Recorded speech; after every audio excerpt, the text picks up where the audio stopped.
We are trying to learn the seriousness of the holy name, which is the real mercy of the Supreme Personality of Godhead that allowed us to attain Him simply by chanting His holy names. But we need to understand the history of the process of our own salvation. In a systematic development,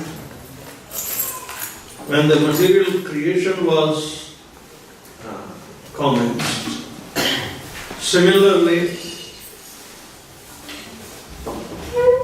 human beings and higher beings like demigods and everyone are given opportunity to get out. The lower animals, they will have natural upliftment. Unless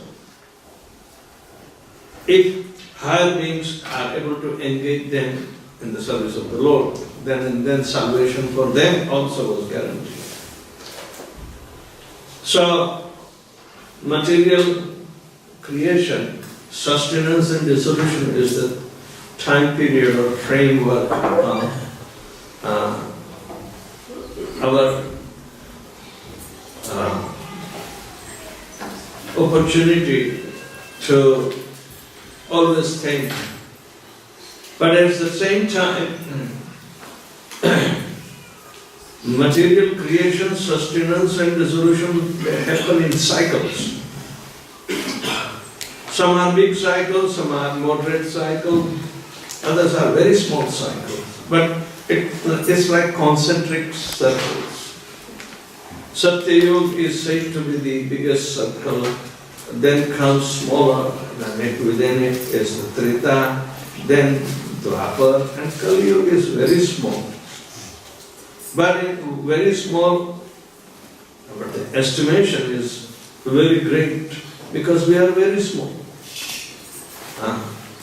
Our lifespan we consider to be very great than an ant or a small insect which is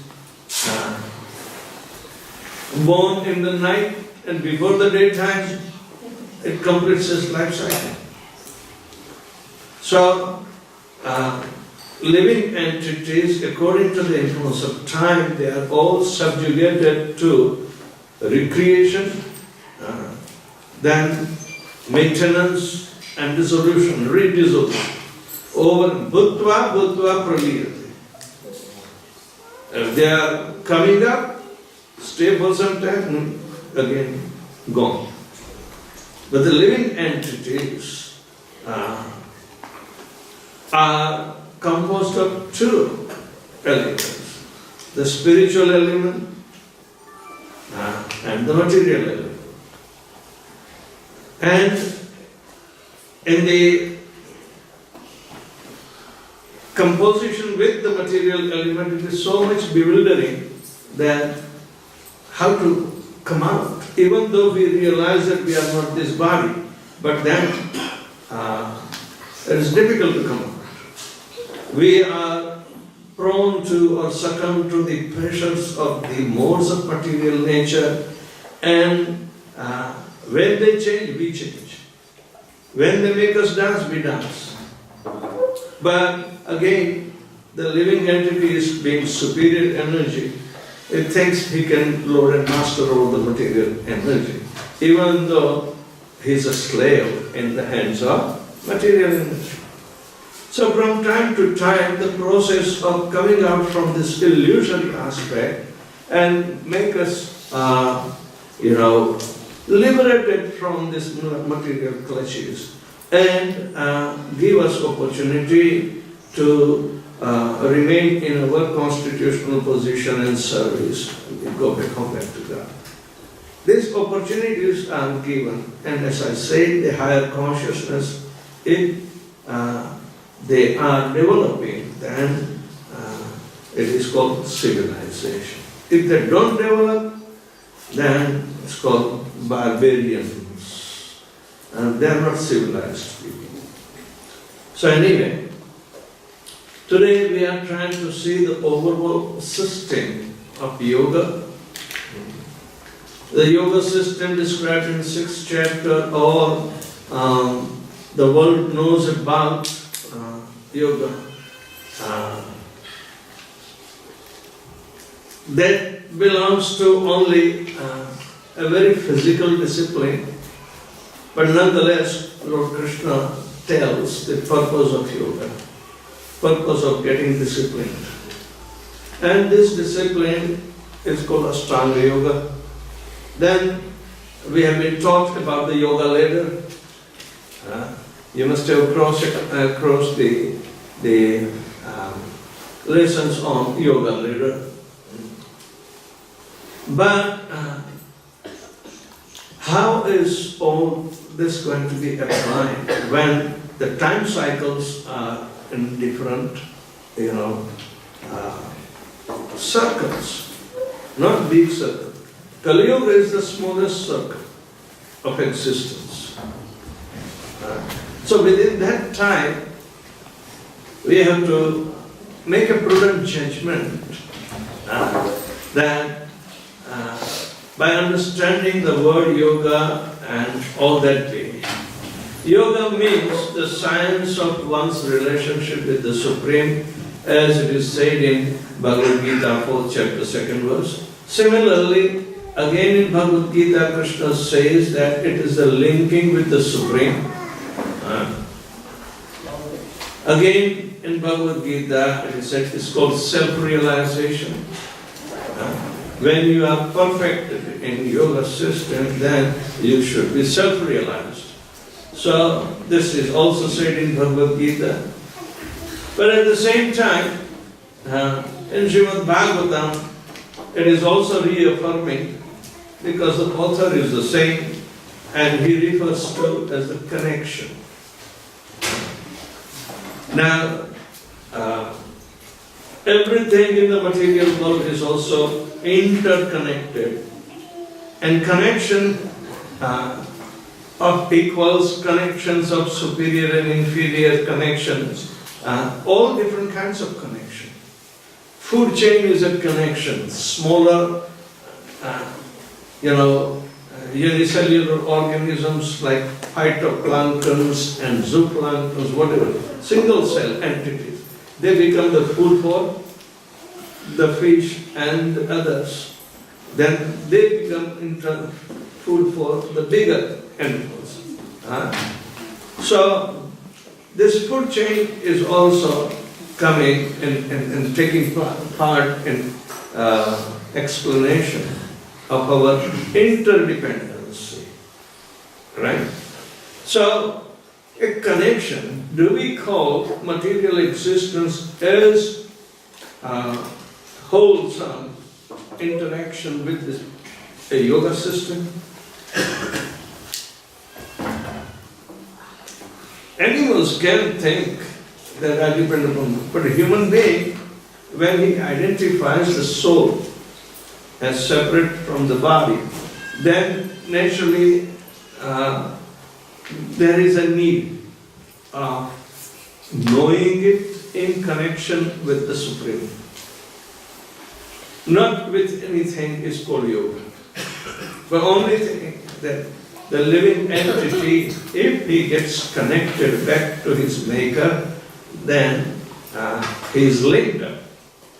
So, Srila Prabhupada uses these meanings, but they are all referred to connecting with the Supreme. Something that related to. So, first of all, it's a misnomer that physical exercises, asanas, and pranayam, they are only yoga. Nothing connects. That is not the stage of even connection according to the Patanjali yoga system. In Śrīmad Bhāgavatam, 12th canto, 3rd chapter, 52nd verse, Sukadeva Swami is referring, Kriti yadhyayato vishnum tritayam yajata mukhai dvapari paricharyayam kalota hari kirtana.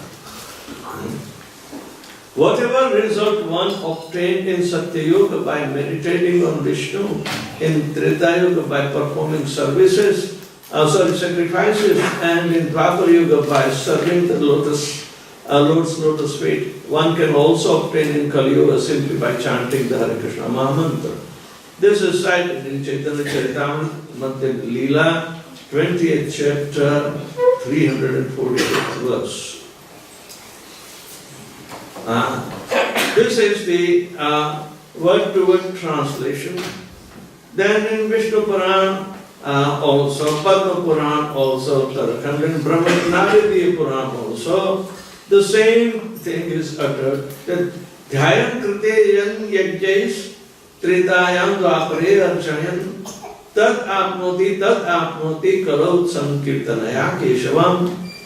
Whatever is achieved by meditation in Satya Yuga, by performance of Yajna and Treta Yuga, or by worship of the Lord Krishna's lotus feet, and Dwapara Yuga is also obtained in the age of Kali simply by chanting the glorification of Kesha. If you have noticed in this two verses, the word meditation is used, is the real aim of all gymnastics, including pranayama, pratyahara.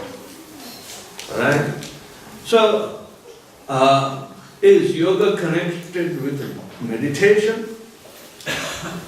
Says yes, absolutely. Meditation is the real yoga. Physical exercises, there is nothing we can connect with the Supreme, because Supreme is not physical. Supreme is not physical. Supreme is spiritual. And the soul is part and parcel of the Supreme. Therefore, the Supreme has to be connected. Because a part and parcel is to be connected. Now, this connection is so much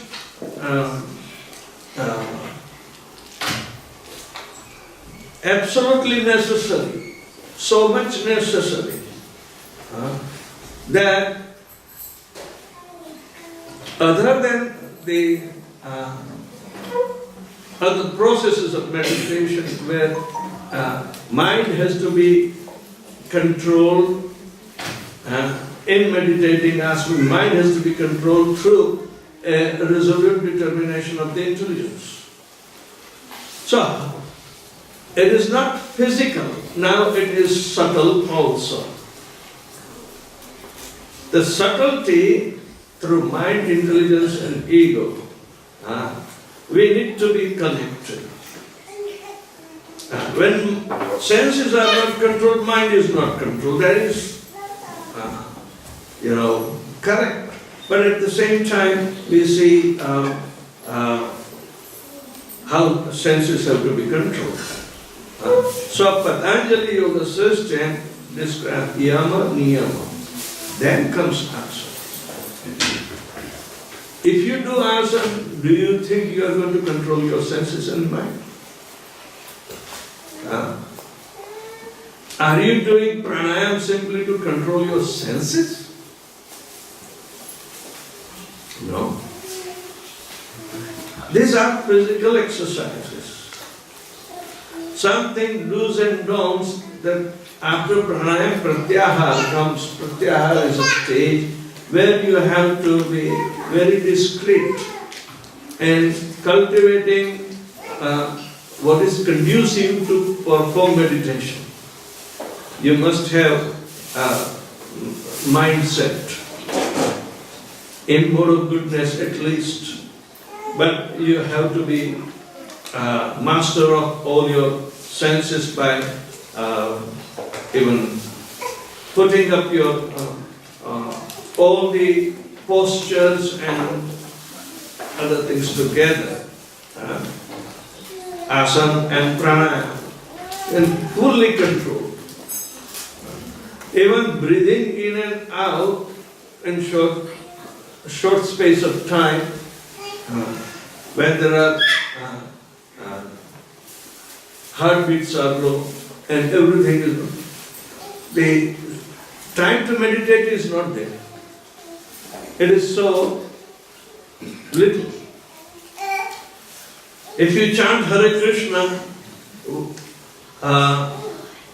you notice only when you breathe out you can chant. If you breathe in, you cannot chant. Can you? Try. While taking a deep breath, chant Hare Krishna loudly. Can you?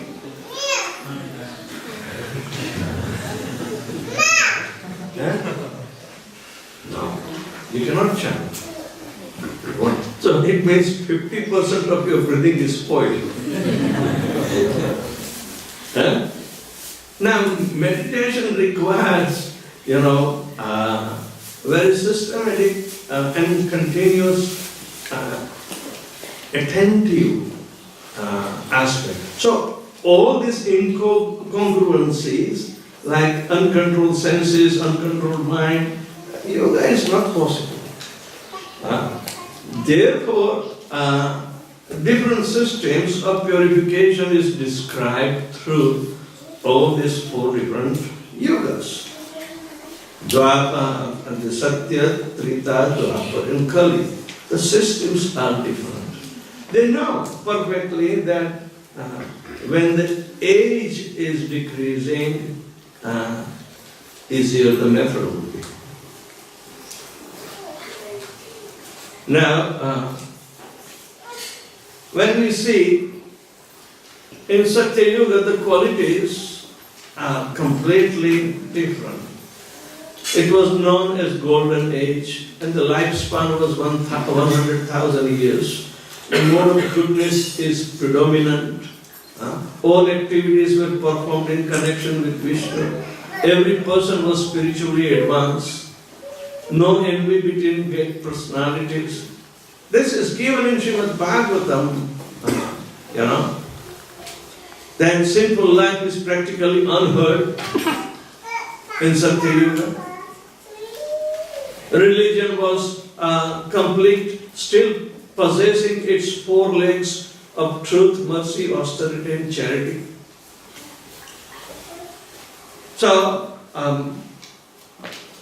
when you are living in front of Dharma, right, you have time pass period. Where? How do you call time pass? Playing cards, time pass? No. Meditation, go in the jungle. There are several suggestions given in 6th chapter. Atyanicham, Nakinicham, Chailajina Kushottaram. So many, details.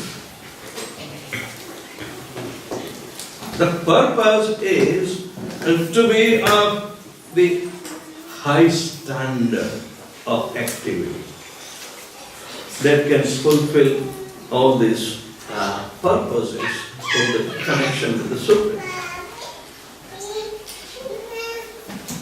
If you see in Satya Yuga the example of Kardam Muni and Devahuti. Kardam Muni was an ascetic, was Brahma's son, Manasaputra, so powerful, he was carrying the Lord within his heart. That was Devahuti, was terrible. Right?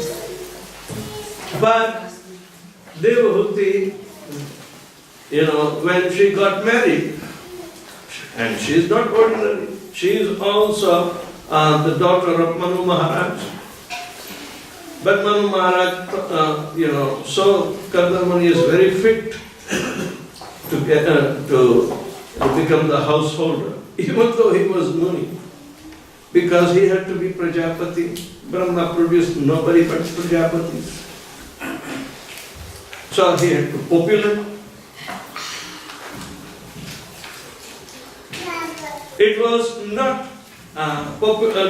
populating process was not meant for sense gratification. So he was in perfect control. And Devahuti also served him. As soon as she got married, she had to move in the ashram of Kardamuni. And Kardamuni started his daily practice and went into trance for years together. And Devahuti served him so intimately that she didn't care for herself. When Kardamuni, by the providence, when his trance was broken, he saw a very initiated lady, no glare on her face, and her hairs were becoming like jata, matted hair. But he could understand this should be Devahuti. And he started addressing. We do not know after marriage there was any conversation between them two. And this was the finality and the expression of the very chaste ideal life. It's not an exaggeration, but that was the time period. So, Kardamuni said, Devahuti, how come your body became like this? Did you neglect your household duties? He's trying to check. She was serving her husband so faithfully. There is no neglect on her part. She neglected her body. Very austere. But then she would not answer, but the perfect lady, she would become shy. So the shy lady digs earth from the by the toenail and looks down. That's all. That gesture, Kardamuni said, and again, Kardamuni has to reflect on himself. I got married, so I have to fulfill the desire of our father Manu Maharaj to become Prajapati. That's why she had come. So, through his meditative process of all the siddhis Kardamuni had, and what are these? 8 siddhis are there. But he is using for service to the Lord to become Prajapati. That becomes the ideal principle or ideal grahastha life. So, Kardamuni is telling her, how Devahuti? There's a Bindu Sarovar nearby. And please go and take bath. You will gain all your youth back, everything back. Now, these are the yogic siddhis. Ashta siddhi. So, anima, lagima, mahima, prapti, ishita, kama, vashita, prakamya, Prabhupada counts everything. So, different effects, and the yogis know perfectly. Then she said, don't worry, you have several maid servants there that will help you, and you come back. So she came back. Again, she stood by her husband's side and started digging earth. Because now she got full youth and But she does not express anything verbally. Today's in Kali Yuga, verbal usage in household is too much.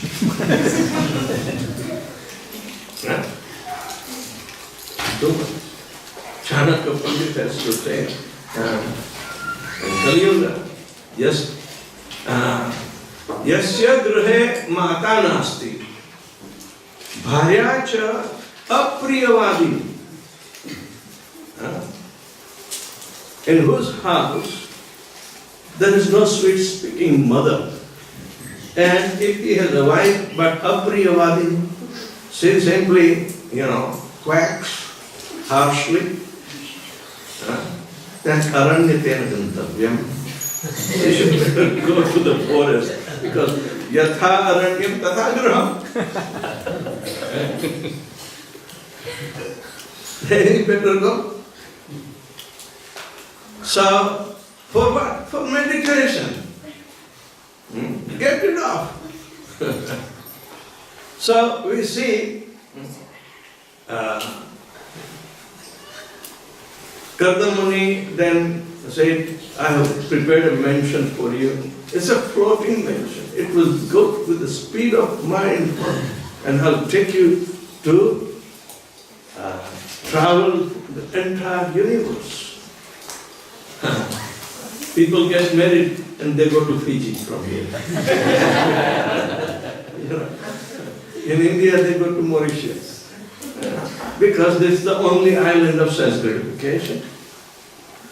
They go for so-called honeymoon. And Devavati and Kardamuni never had.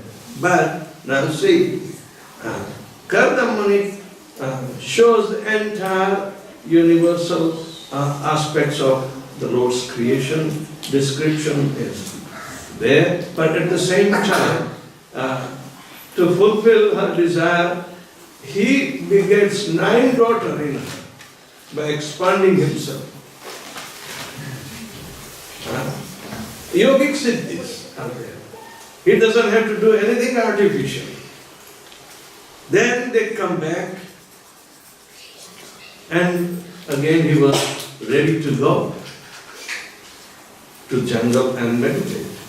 So Devavati was so clever. My dear Lord, you gave me 9 daughters, they will go to their own home. I will be still alone. Who is going to deliver me? You carry the Lord in your heart all the time. Please pray to Him that He may become my son.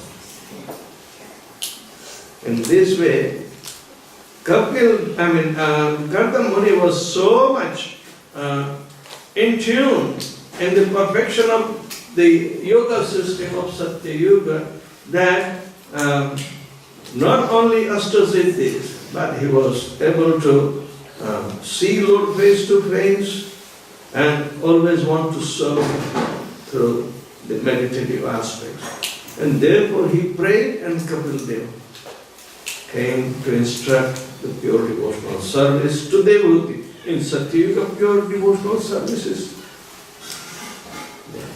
And starting from the Kapil Dev is instructing devotee about the importance of association with the devotee. He explains about the different processes in different yugas, including even the deity worship. Alright? So, the idea is that when a person becomes austere in perfect yoga system, in modern days it's called Patanjali yoga system, where 8 steps have to be mastered, one after another. Not like monkey jump and then cut short business. That is extremely difficult. But it was possible and meritorious to purify one's existence in Satya Yuga. So you can see similarly in Dwapar Yuga, there is Ashtanga Yoga meditation. Hey, Baba Ramdev is here. What does it teach? how many steps he is teaching? Have you ever gone to a TV show or to see his yoga system? How many? He does it so many times. No. How many stages is teaching or propagating? And 70 different steps he has made. 70 steps. No. 70 asanas are there. But is he teaching asana and pranayama and beyond anything to that? He doesn't teach you even pratyahara because his the Ayurvedic medicine business will not work if he teaches you pratyahara. Only 2 out of 8 means he's bluffing others.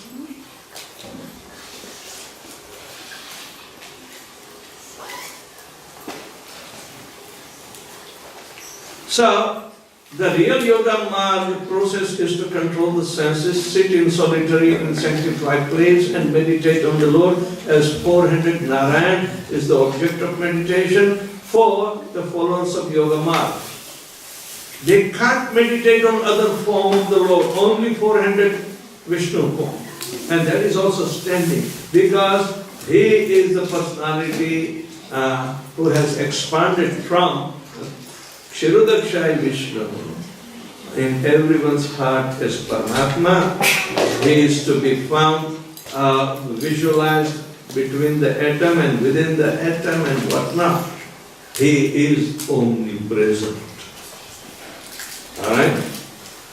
In modern age, there are so many so-called yogis who do not target their meditation on the 400 Narayan form at all. Some of them try to meditate something impersonal or void, but that is not approved by the great yogis. It is not recommended even. Because how come an impersonalist who himself manifested can meditate on impersonal? Krishna tells in the 12th chapter of Bhakti Yoga, Bhagavad Gita, it is said, Klesho adhikatam stesham avyakta chetasam avyakta hi gatir dukkham devatir. The one who is manifested and wants to meditate on unmanifest, it is extremely difficult for he has assumed the body of manifestation. He cannot enter into transcendental modes of the manifested absolute truth personality of God. He cannot enter into Satchidananda. So, artificially, controlling the mind without even dharana. Dharana means the conception. His conception is impersonal or void. How can they meditate?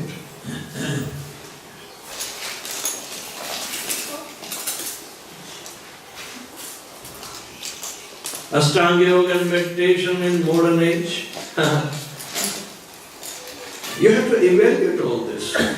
Thus Dhruva Maharaj at the end left his kingdom which extended all over the earth and was bounded by the great oceans. He considered his body, his wives, his children and friends, his army, his rich treasury, his very comfortable palaces and his many enjoyable pleasure grounds to the creation of the illusory energy.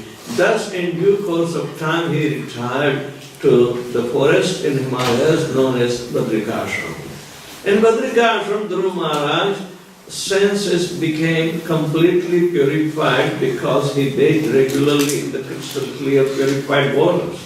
He fixed his sitting position and by yogic practice controlled the breathing process and the air of life. In this way, his senses were completely withdrawn. Then he concentrated his mind on the Acharya form of the Lord, which is exact replica of the Lord, and thus meditating upon him, he entered into complete trance. This is described in Śrīmad Bhāgavatam, 4th canto, 12th chapter, 16th and 17th verses. For attainment of the audience with the Lord, Dhruv meditated, even unknowingly, but through the direction of Narada Muni. He came to Madhuvan in Vrindavan and meditated. And he was very stern in all the disciplines. Right? He never had an audience of the Lord before. And when the Lord appeared out of his volition, Dhruv could not speak. The Lord has to touch his conscience. So, transcendental nature of the conscience is to create the sound. The sound vibration is Om. So, when the conscience is glowing, understand it is connected with Lord Krishna. So, when he perfected his life because his desires were fulfilled, and when it's time to go, then again he had to meditate. Again he had to meditate. He is supposed to meditate twice. First time to achieve all the material assets. Bigger kingdom than his father's. Right?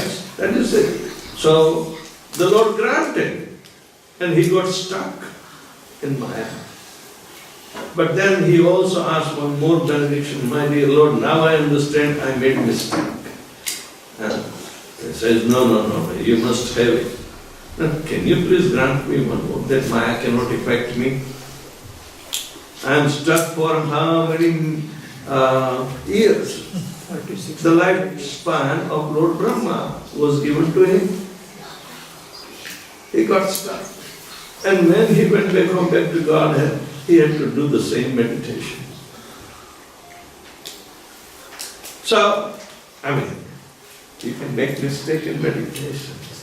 When your dharana or conception of the Absolute is not there. So, when these Mayavadis, impersonalists are going to meditate, what will their conception, dharana? Nothing, zero.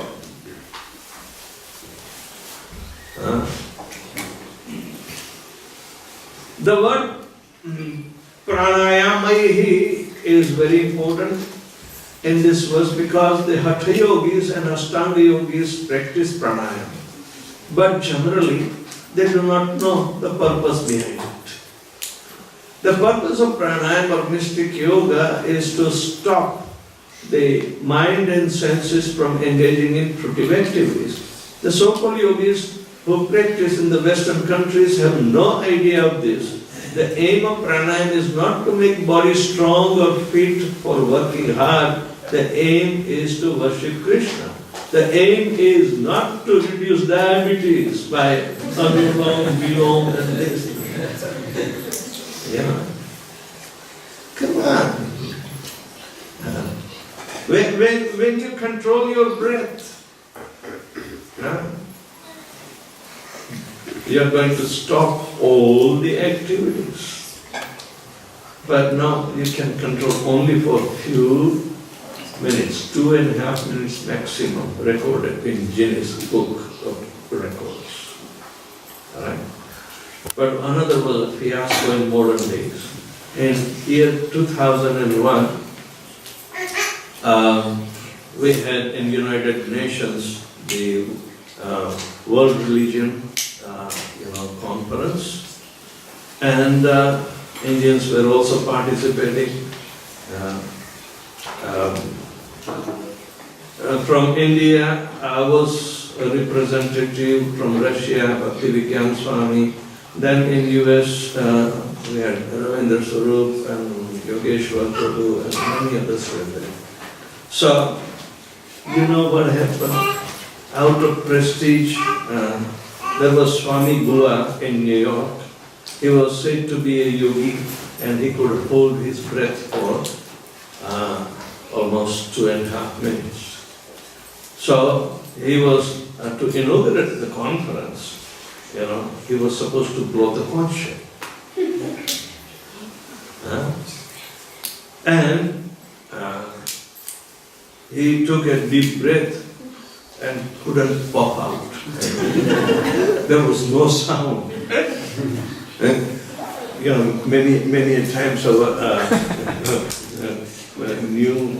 newly educated guys or trying to blow the conch shell cannot blow.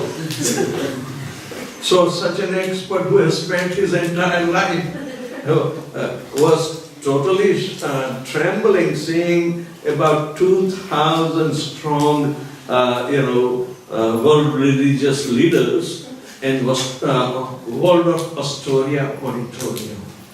It's a big auditorium. President of the United States come and stay there. And that was the venue. Oh my God, it was a big fiasco. And Kali Yuga, you can't do that.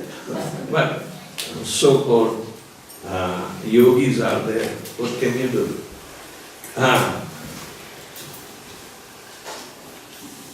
So in Patanjali Yoga, these 8 slokas are there in second Sutra 29. Yama Niyamasana Pranayam Pratyahara Dharana Dhyana Samadhi Ayostava Angani. So restraint, observance, postures, regulation of breath, substitute food for the mind, ability of the mind to focus, meditation and higher state of consciousness are 8 limbs of yoga. Right? In Bhagavad Gita, 6th chapter, 21st, 22nd and 23rd, 4 slokas are there. Yatro paramate chittam niruddham yoga sevaya yatra chaivatmanatmanam pashyan atmani tushyati sukham atyantikam yat buddhi grahyam atindriyam vyakti yatra chaivayam sthitaschalit tattvatah yam ladva chaparam labham manyate navikam tatah yasmin sthito nas dukkhena gurunarapi vichalayate tam vidyat dukkha sanyogam viyogam yoga samadnitam. In the stage of perfection called trance or samadhi, one's mind is completely restrained from the material mental activities by practice of yoga. This perfection is characterized by one's ability to see self by pure mind and to relish and rejoice in the self. In that joyous state, one is situated in boundless transcendental happiness, realized through transcendental senses. Established thus, one never departs from the truth, and upon gaining this, he thinks there is no greater gain. Being situated in such a position, one is never shaken, even in the midst of greatest difficulty. This indeed is actual freedom from all miseries arising from the material content. So the aim of yoga is to come out from the clutches of the 3 modes of material nature that keeps us dancing otherwise. Means liberation. We should situate on the stage of liberation. Please remember this, that liberation is the target in the material life. But spiritual life, the real bhakti begins after liberation. Liberation comes on the way if you are on perfected path of pure devotional service. So Srila Prabhupada would say to all the practitioners of Bhakti Yoga, he said, I may be imperfect, but the process I follow is perfect. Therefore, we have all hopes to be perfected by following the process. Now, we cannot trespass or go out of the purview of the process and the stepwise development. Therefore, Vaidhi Bhakti is very important because the process is perfect. Right? Those who are not following the process, their future is bleak. You never know where they will end up. So, why we are chanting Hare Krishna as the only process of yoga system that will give us a way or favor to understand the way we are able to understand. We must understand in that way, a conclusive way.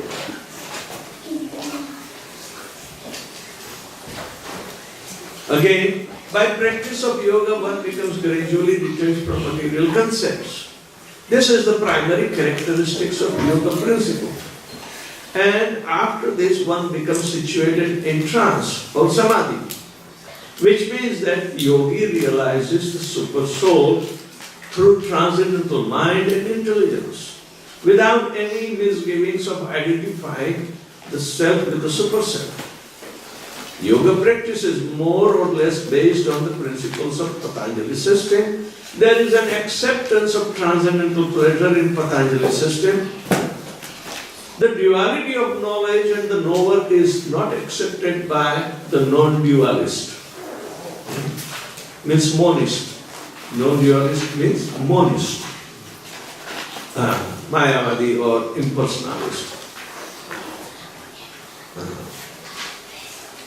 But in this verse, the transcendental pleasure is realized through transcendental senses, is accepted.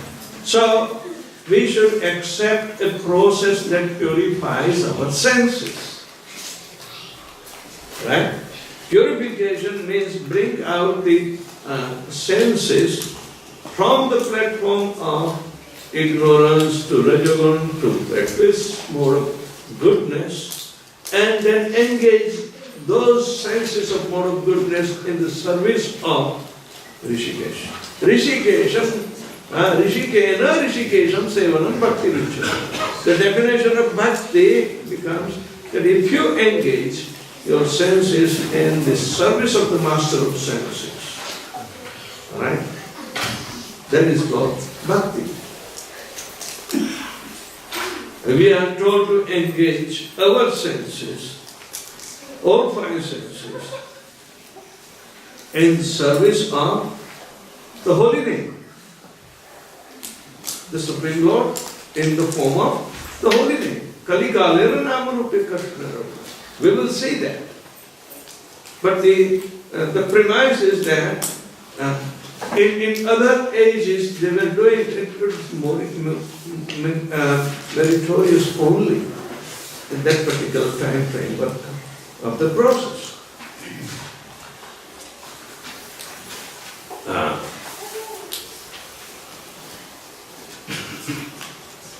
And this is corroborated by Patanjali Muni, the famous exponent of the yoga system. The great sage declared in his Yoga Sutras 434.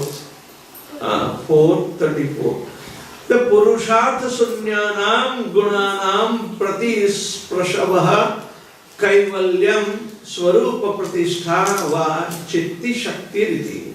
This Chitti Shakti or internal potential is transcendental in nature. Chitti Shakti. Chitta, Chaitanya.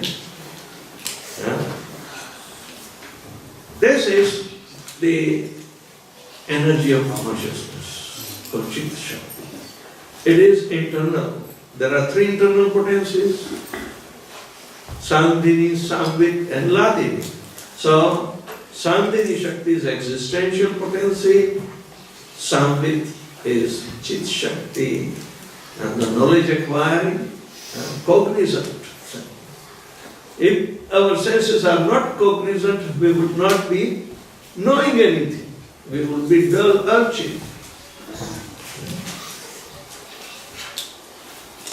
So, Chitti Shakti or internal potency, that is the acquisition. According to Patanjali, this Kaivalya is an internal or transcendental potency by which the living entity becomes aware of his constitutional position. This Chitti Shakti or transcendental pleasure is real life. This is confirmed in Vedanta Sutra, first canto, first chapter, 12th verse, as Anandamaya Vyasa. This natural transcendental pleasure is the ultimate goal of yoga. When the yogi is once situated in that transcendental position, he is never shaken from it. Unless the yogi is able to reach this position, he is called unsuccessful. Today's so-called yoga practice, which involves various sense pleasures, is contradictory. And in Western world, this yoga system is simply targeting your sense gratification. Why do you have to do yoga? For better enjoyment. A yogi indulging in sex and intoxication is a mockery. Even those yogis who are attracted by the siddhis or perfection in the process of yoga are not perfectly situated. If the yogis are attracted by the byproducts of yoga, then they cannot attain the stage of perfection as it is stated in this verse. They are stuck up with the siddhis, they are called byproducts. Byproducts are automatically coming, but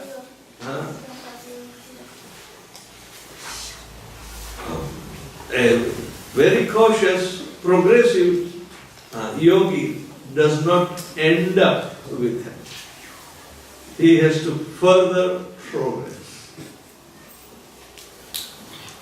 In that contradictory situation, a sincere devotee who is liberated by chanting Hare Krishna, Hare Krishna, Krishna Krishna, Hare Hare, Hare Rama, Hare Rama, Rama Rama, Hare Hare. At his doorstep, Mukti Devi, Mukti personified, waits for him, begging, my dear sir, please engage me in your service. And the devotee said, I am serving myself. Thank you very much. Please, don't interfere.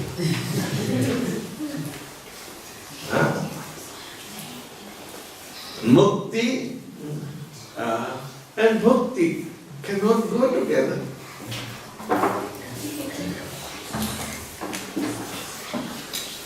In Treta Yuga, the qualities, if you examine, known as the Silver Age, lifespan was 10,000 years, moral passion is predominant, people are inclined to become perfect through performing Vedic sacrifices.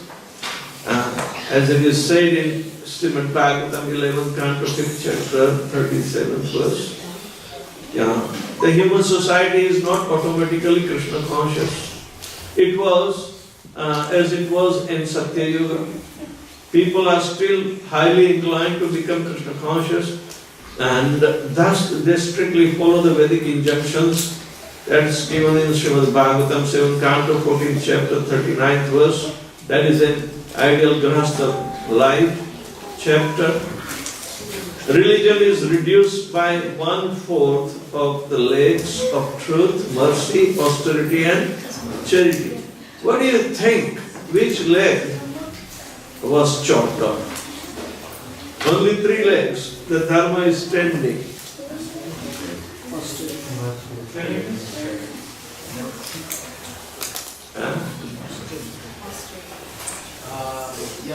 Mercy. everything.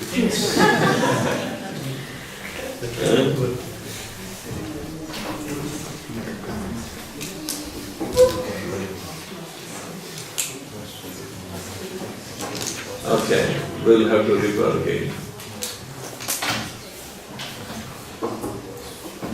So these are the Vedic process of fire sacrifice. Tretayam yajato makai. Okay, we'll understand. The Vedavadis means simply those who are glorifying the language of Vedas, not the meaning of Vedas. They say that there is nothing more than the Vedas and the performance of sacrifice mentioned in the Vedas.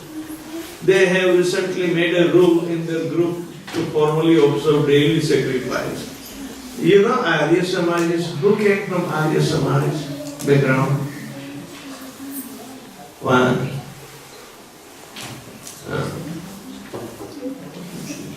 Anybody whose parents were Arya Samaj? Come on.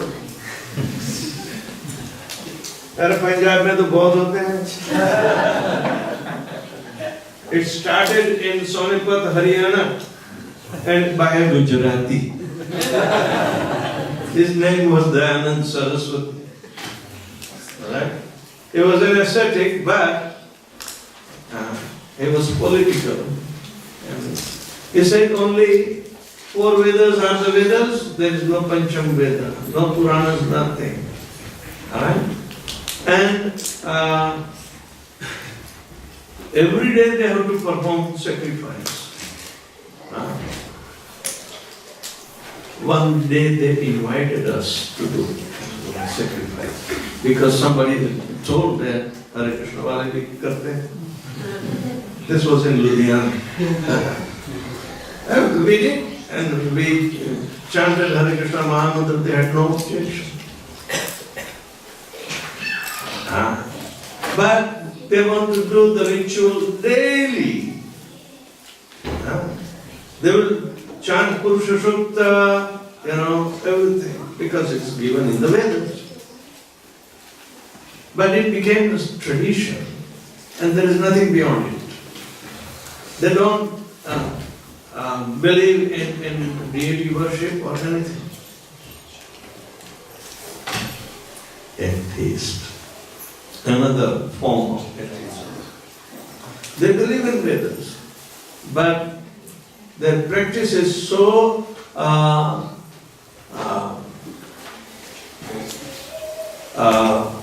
impractical. So in their daily sacrifice they simply ignite a small fire and offer something whimsical. But they do not strictly follow the sacrificial rules and regulations mentioned in the Vedas.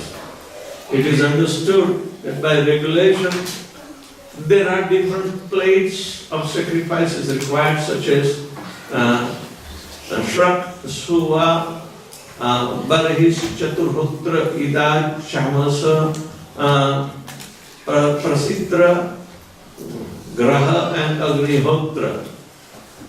One cannot achieve the results of sacrifice unless one observes the strict regulations. In this age, there is practically no facility for performing sacrifice in strict discipline. Therefore, in this age of Kali, there is a stricture regarding such sacrifices. It is explicitly directed that one should perform Sankirtan Yajna and nothing more. Then why do we also do some fire sacrifice at the time of initiation?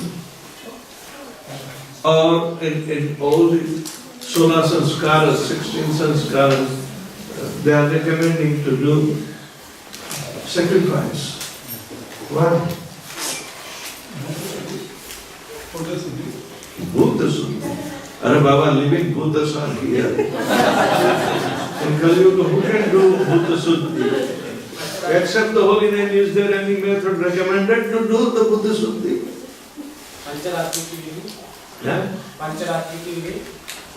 Pancharatri ki vidhi is what? It was told to Narada Muni, and Narada Muni told to Brahma how to perform the fire sacrifice for the pleasure of the Lord. Right? Now, Pancharatiki Vidhi entails, that is corollary to the vows which are going to be offered by the new initiates, that they will chant 16 rounds minimum and follow 4 regulatory principles. Prabhupada wanted to make them sure, okay, can you tell me what are the 4 regulatory principles? Then said, do you agree to follow? I said, yes. Okay, then I will give you these.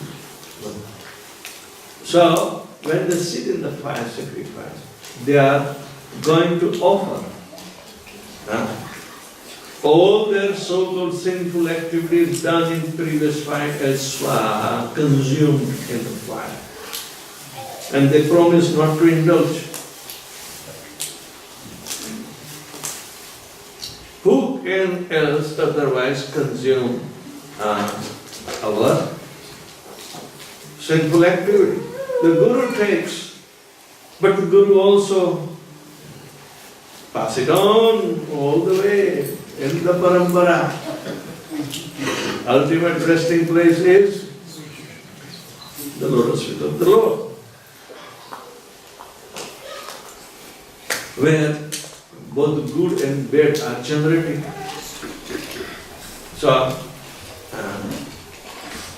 in USA, the president office, there is a sign on this table, the buck stops here. All the good or bad things stop at the lotus feet of the Lord. Krishna is the origin of everything. If we create, due to our ignorance, bad things, then we start measuring within our own definition, limited perception, what is good, what is bad. Then, why would Krishna tell us that please tolerate both? Agama upayina tamstitikshva matra sparshasta kaunteya shitoshna sukha dukkha. Sukha da and dukkha. Agama upayina tamstitikshva. When Krishna tells that you tolerate what? Miseries? Tolerate misery. But he is also saying, can you tolerate happiness? We make distinction, Krishna does not make distinction. We have experienced that miseries are coming uninvited, but we don't have faith that happiness is also going to come uninvited. We become partial because of our envious nature.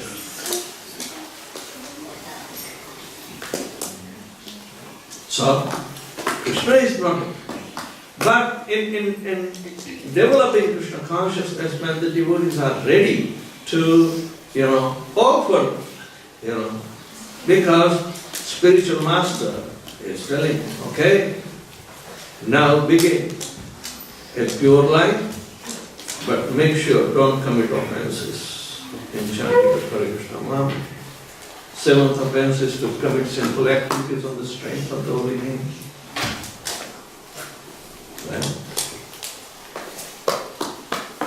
It will be like taking a very bath in pure cold and crystal clear water, and then again come out and throw the dust on ourselves. Shaucha Kunjarava, the elephant's bath. So,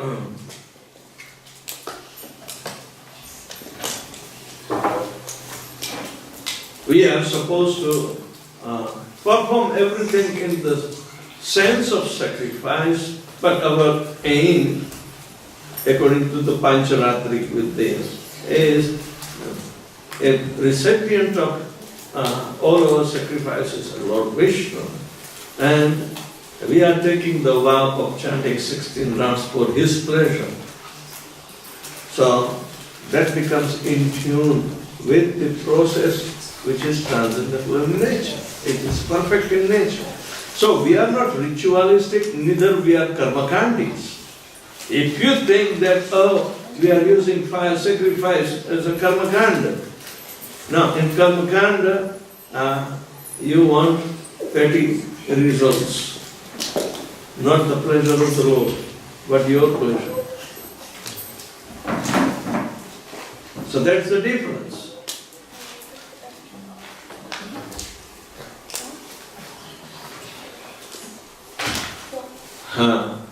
In Śrīmad Bhāgavatam, 8th canto, 23rd chapter, 14th and 16th verses, they say that Brahman and Santano Shishyasya Karma Chhidram Vitanvataha Yat Yat Karmashu Vishamyaha Brahma Drashtam Saman Bhavet.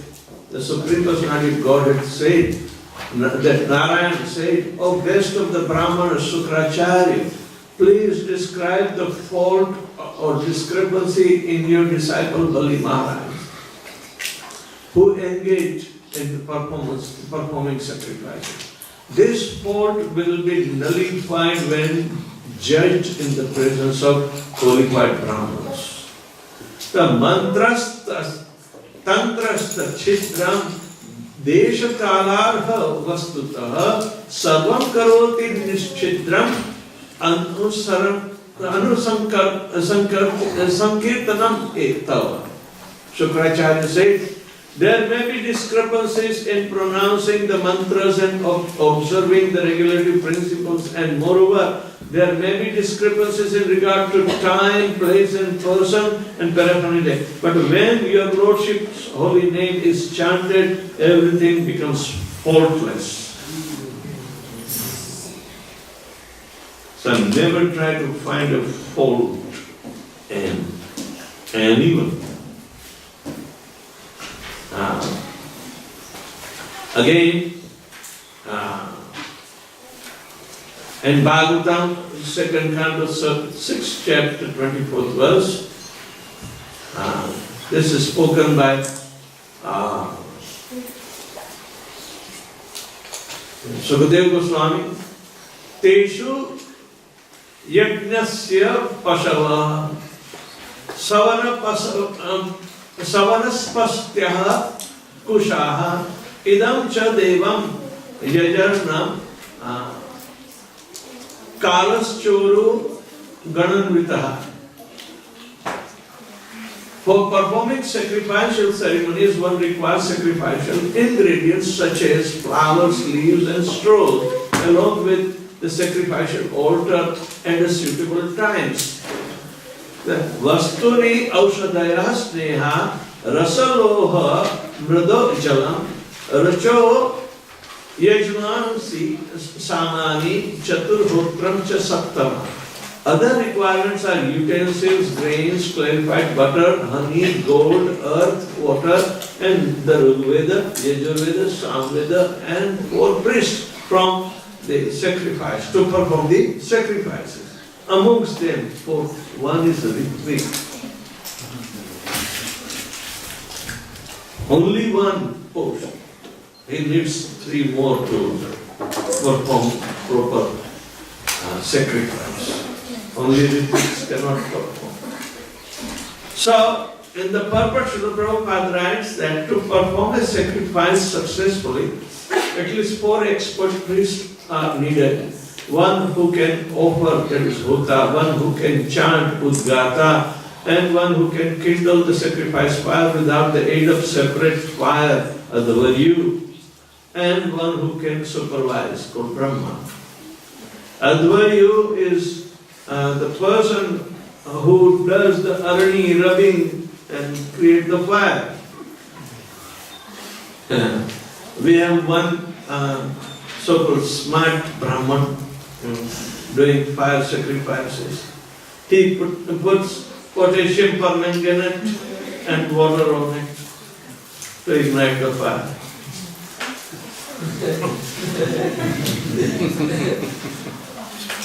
Tricky chemicals, because he is invoking fire and mantra, but he already placed, potassium permanganate. So it releases the hydrogen and oxygen. Boom! Fire.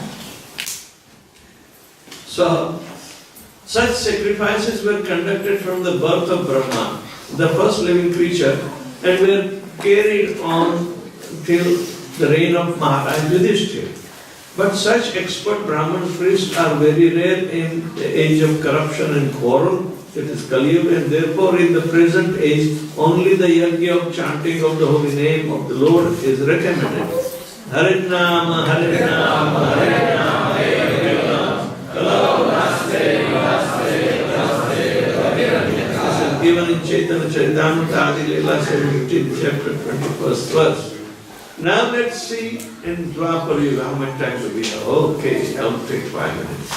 Now Kali Yuga is coming, so we are going to do it next. So this is last one. In the Kali Yuga, let's check the qualities. It is known as the Bronze Age. Lifespan was 1,000 years. Mode of passion and ignorance are predominant. Symptoms of disrespectful dealings with amongst the Vaishnava increasing. When the great saintly persons saw this contamination, they introduced the worship of deity in the temple. That is given in the 7th canto, 14th chapter, 39th verse. Religion is reduced by 1/2 of the legs of truth and mercy, austerity and charity. See, you can hear. We have Tirupati Balaji Aarti going on. So if I take out, it will go out.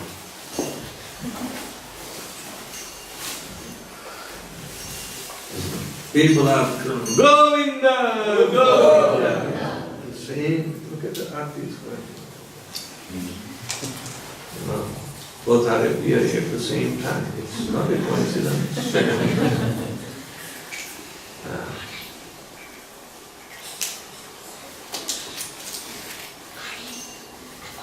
This another photo is in Gujarat, Ranchhodrai temple, and you can see.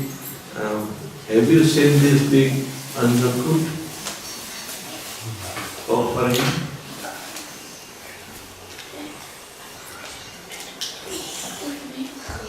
In Dakor.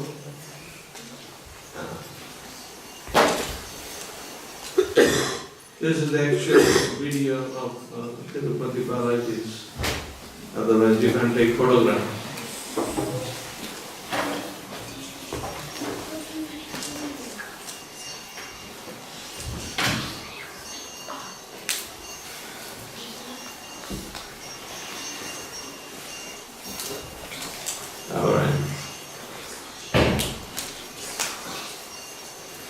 Deity worship in the modern age.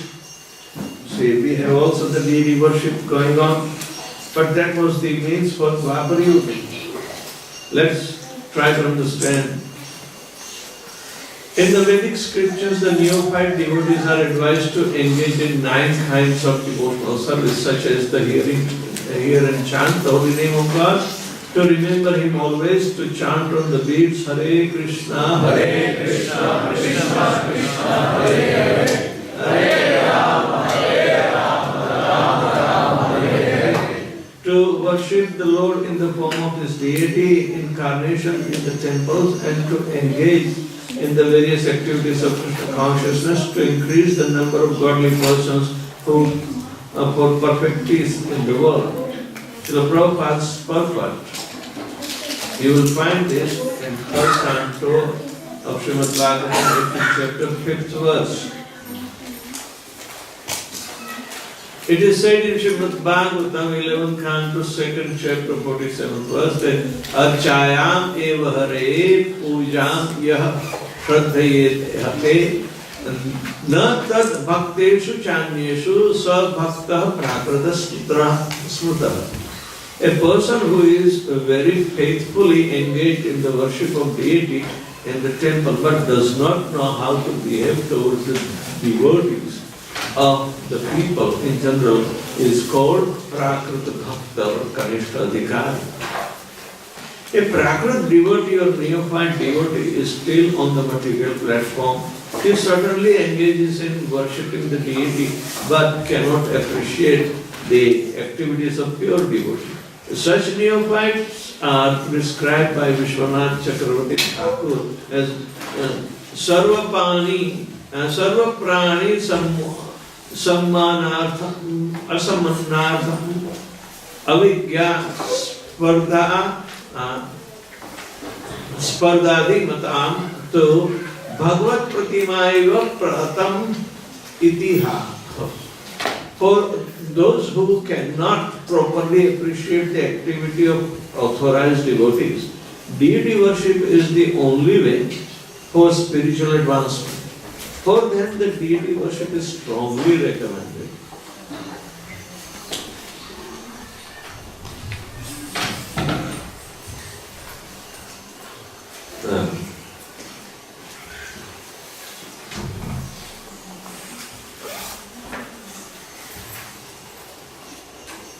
We have 3 more slides. Can you understand this statements? A Prakrita devotee means the third class devotee or neophyte devotee is still on the material platform. Means he certainly engages in worshipping the deity, but he cannot appreciate the activities of a pure devotee.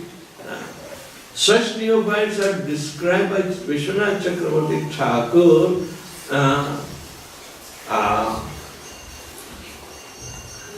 as Sarva Prani Sammanartham Asammathanam Avagya Spardha Adi Matam to Bhagavad Pratimareva Patra Iti. Those who cannot properly appreciate the activities of authorized devotees, deity worship is the only way for spiritual advancement. For them, deity worship is strongly recommended. Again, this is the same chapter of the ideal householder life, where Narad Muni is explaining to Yudhishthira Maharaj about deity worship. The neophyte devotees, Prabhupada says that deity worship is for neophytes.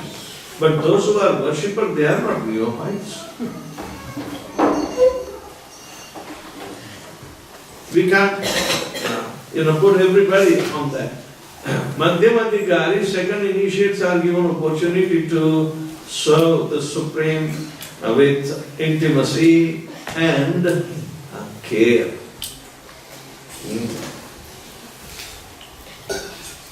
So, Narad Muni in his Pancharatri Vidhi and other great sages have sometimes stressed that since every conditioned soul has a bodily concept of life aimed at sense enjoyment, to restrict this sense enjoyment, the rules and regulations for worshipping the deity in the temple are essential.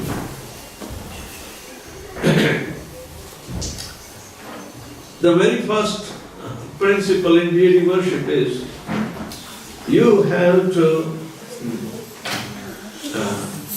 respect the deities and offer them as if you are desiring to be respected and offered. Means everybody wants to remain in the comfort zone of their own selfishness.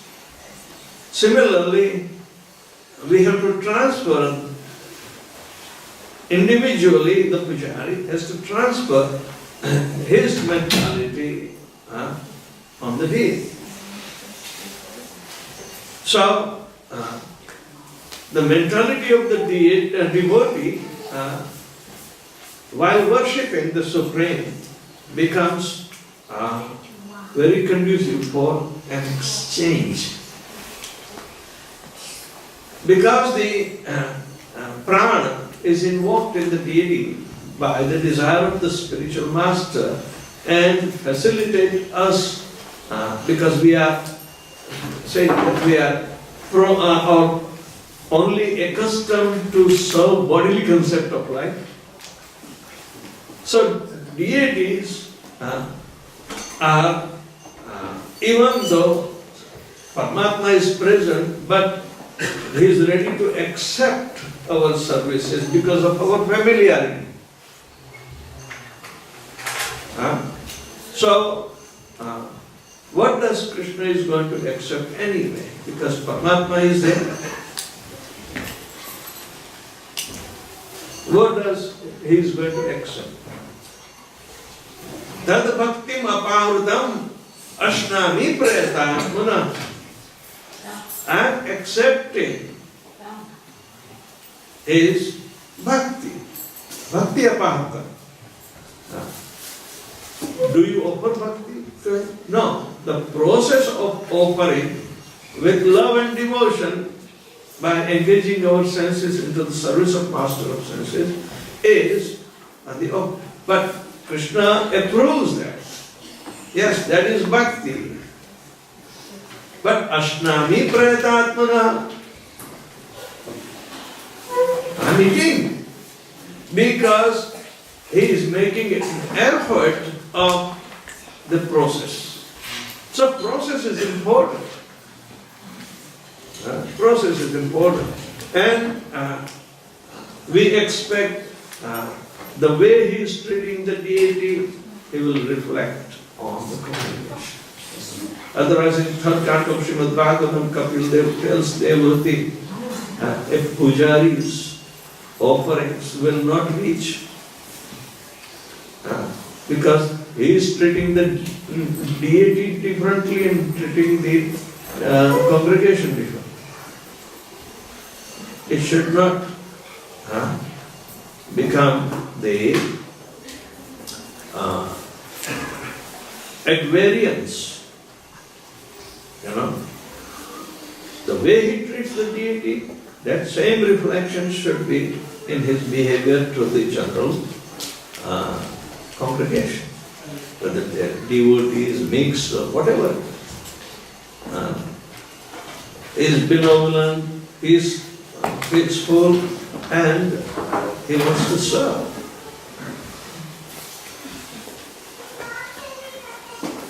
So, Srila Rupa Goswami has described that the holy name of the Lord can be chanted by liberated souls, but almost all the souls we have to initiate are conditioned.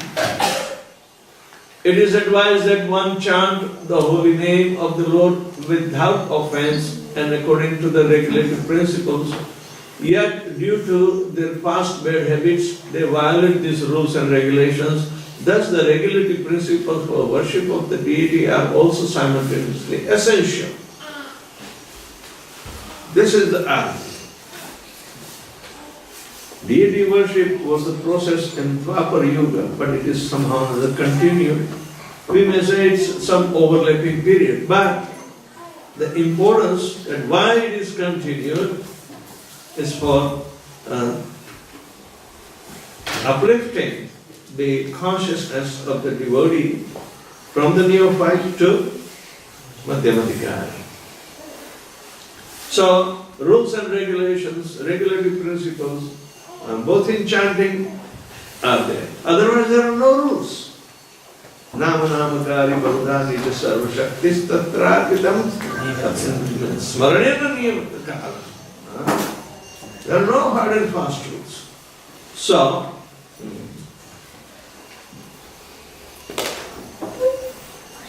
why these are essential issues? Now we see in Śrīmad Bhāgavatam, 3rd canto, 29th chapter, 25th verse, this is what Kapil Dev is telling, that Achādava Acharet Tavat Ishvaram Mam Swakarmakrit Yavanna Veda Swan Radi Sarva Bhuteshu Avastitam. Performing his prescribed duties, one should worship the deity of the Supreme Personality of Godhead until one realizes my presence in his own heart and in the hearts of other living entities as well. See, what a target for the second initiates, those who are engaged in the deity worship.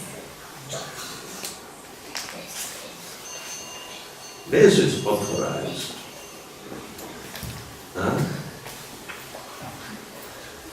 One should worship the deity of the Lord until one appreciates the presence of the Lord in every living entity. In other words, one should not be satisfied simply by discharging his duties properly. He must realize his relationship and the relationship of all others living entities with the Supreme Personality of Godhead. This is not Kapil Dev's today. Okay. Anybody has any question?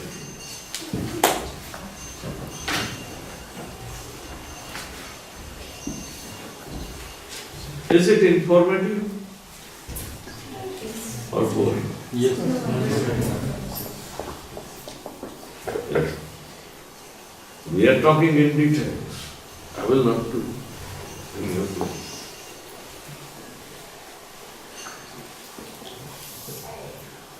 When is the next part of the seminar? Tomorrow?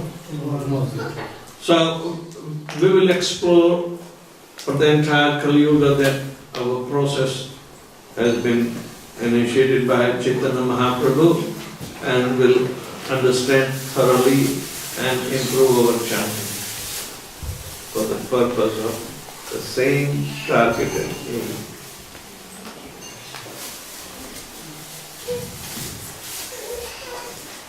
Anything else? Yeah. Prabhupada.